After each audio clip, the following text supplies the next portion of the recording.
Martedì 19 aprile, Sant'Ermogene Martire. È il 109 giorno dall'inizio dell'anno, ne mancano 256 al termine. Il sole sorge alle 6:19, tramonta alle 20:02. La luna sorge alle 23:54, tramonta alle 7:43.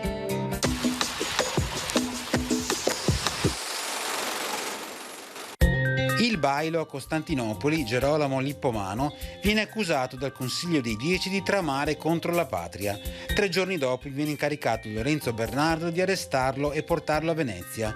Il 19 luglio, arrivata la galea al Lido, il Lippomano cade in acqua e annega miseramente.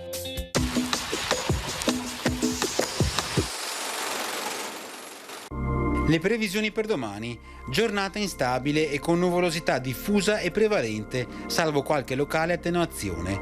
Saranno possibili precipitazioni anche a carattere di rovescio o locale temporale, a partire al mattino dalle zone occidentali, poi in estensione al resto della regione.